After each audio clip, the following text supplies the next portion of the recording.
Hello दोस्तों, आज की हमारी कहानी क्या हुआ बहू के पढ़े लिखे होने का नतीजा। कहानी अच्छी लगे तो लाइक ज़रूर कीजिएगा।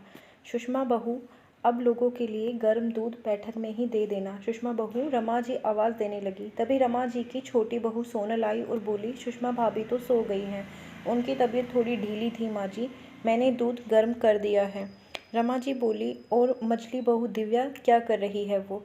सोनल, वो भी रमा जी गुस्से में, यहाँ घर के आदमी परेशान हैं और यह दोनों महारानियाँ सो रही हैं। जब दाने दाने को मोहताज होंगी तब देखूंगी भूखे पेट कैसे सोएंगे, ताने मारते हुए बोली।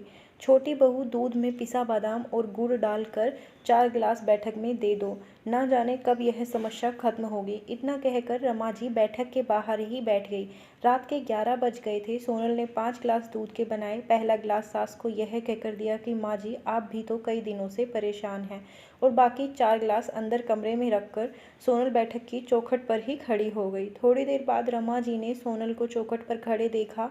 सोनल बहू, तुम यहाँ क्या कर रही हो? घर के आदमी लोग गंभीर मामलों में बात कर रहे हैं, यहाँ पर औरतों का रहना उचित नहीं। तुम्हें यह कुछ समझ नहीं आएगा, तुम जाओ अपने छोटे बच्चों को संभालो। सोनल, जिसने शादी से पहले लॉ की पढ़ाई की थी लेकिन अपने परिवार वालों की किसी मजबूरी के कारणवश नौकरी नहीं कर पाई, वह थोड़ी देर खड़ी ही रही और उसने अपनी सास रमा जी को कहा, माँ जी, मुझे कुछ बात सुनने दो, मैंने लॉ की पढ़ाई की हुई है, मैं पिताजी की मदद कर सकती हूँ। इस पर रमा जी ने उसको शर्मसार करते हुए जो शब्द कहे वह सोनल के लिए असहनीय थे, लेकिन फिर भी सोनल अपने परिवार के लिए वहीं खड़ी रही। रमा जी ने कहा, बहू, यह पढ़ाई लिखाई अपने मायके में ही जाकर सुनाना। हमने पढ़ी लिखी बहू इसलिए नहीं लाई कि वह हमारे घर के आदमियों पर रोब जमाए। तुम चुपचाप यहाँ से चली जाओ। सोनल ने अपनी सास रमा जी को समझाते हुए कहा, माँ जी, मैं इस घर के आदमियों पर रोब नहीं जमा रही।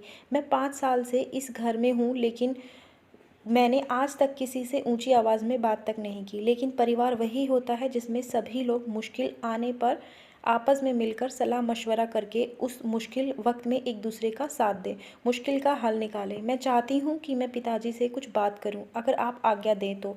रमा जी ने चिल्लाकर कहा, चुप हो जाओ, हमारे घर की बहू आदमियों के मामलों में नहीं बोलती। तुमने देखा नहीं, मैं इस घर की सबसे बड़ी हूँ, लेकिन मैं फिर भी बाहर बैठी हूँ। अरे, तुम्हें इतना ज्ञान नहीं है, यह कानूनी दांव कैसे होते हैं? तुम्हें पता भी है क्या बात है? इतना कहकर रमा जी की आंखों से आंसू बहने लगे और उसने सोनल से चीखते हुए बोला, हमारी जो खेत की ज़मीन है उस पर जागीरदारों ने कब्जा कर लिया है। किस तरह से हमारी पुश्तैनी ज़मीन होने के बावजूद भी वह लोग हमारी ज़मीन पर से कब्जा नहीं हटा रहे, और यह लड़के तो निकम्मे हैं, जैसे इनका तो दिमाग चलता ही नहीं। अब इस बुढ़ापे में तेरे पिताजी क्या कोर्ट कचहरी के चक्कर काटे? इतना सुनते ही सोनल ने सिर की चुन्नी को थोड़ा सा आगे घूंघट के रूप में लिया और झुकी नज़रों के साथ बेड के दरवाजे में आकर खड़ी हो गई और बोली, पिताजी, मैं आप लोगों से कुछ बात करना चाहती हूँ। आपके पास जितने भी पुराने कागज़ हैं वह आप मुझे दिखा दीजिए, मैं आपकी शायद कुछ मदद कर सकूँ। मैंने लॉ की पढ़ाई की है, मुझे कानूनी बातों का आपके जितना तो ज्ञान नहीं है, लेकिन थोड़ा बहुत ज्ञान है। ऐसी पढ़ाई किस काम की जो मुश्किल समय में अपने परिवार के ही काम ना आए।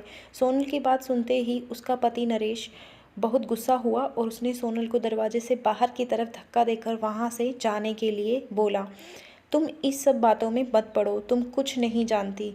जिसकी तेज़ आवाज़ को सुनते ही ससुर रमेश प्रसाद बोले, रुक जाओ नरेश, बहू कुछ कहना चाहती है तो उसे कहने दो। इस पर रमेश प्रसाद ने बहू को बोला, हाँ बहू बोलो, क्या बात है? सोनल बोली, पिताजी, मुझे वह सारे पेपर देखने हैं जिसमें उस ज़मीन के अंदर हमारा पुश्तैनी हक है। इतना कहते ही रमेश प्रसाद ने एक फ़ाइल बहू के हाथ में देते हुए कहा, बहू, यह फ़ाइल ले लो और जो पेपर चाहिए तुम मुझसे ही आकर बात करो। कल तुम ही हमारे साथ कोर्ट चलना। गंभीर मामलों में मैं औरत आदमी या छोटा बड़ा नहीं देखता, मेरे लिए बस इंसान की समझदारी ही काफ़ी है। सोनल ने अपने ससुर रमेश प्रसाद के पैर छुए और वह फाइल लेकर अपने कमरे में चली गई। रात भर उसने उन पन्नों को उलट पुलट कर देखा और कुछ नोट्स बनाने लगी। अगले दिन सुबह 8 बजे वह भी अपने ससुर, दोनों जेठों और अपने पति के साथ गाड़ी में बैठकर कोर्ट की तरफ बढ़ गई। 9 बजे की सुनवाई थी, जिसमें जो जो बातें सोनल ने कही उन सब के आधार पर विपक्षी दल के वकील को अपने घुटने टेकने पड़े, तथा कुछ दिनों की तारीखों के बाद ही सोनल के ससुर रमेश प्रसाद को उनकी ज़मीन वापस मिल गई। उसने इस सब का श्रेय अपनी छोटी बहू सोनल को ही दिया और सोनल से कहा, बहू अगर तुम आगे भी पढ़ना चाहती हो तो तुम पढ़ सकती हो, क्योंकि पढ़ाई करने में कोई बुराई नहीं है। रमा जी को भी उस दिन अपने व्यवहार के लिए बहुत बुरा लगा और उन्होंने अपनी छोटी बहू सोनल से माफ़ी मांगते हुए कहा, बहू मुझे माफ़ करना, जिस पढ़ाई को लेकर मैं तुम्हें शर्मसार कर रही थी उसी पढ़ाई की वजह से आज हमारे घर में खुशियाँ वापस आई हैं। सोनल ने अपनी सास रमा जी के पैरों को छूकर कहा कि माँ जी आप मुझसे माफ़ी मत मांगिए, मैंने तो इस घर का सदस्य होने के नाते अपना कर्तव्य निभाया है।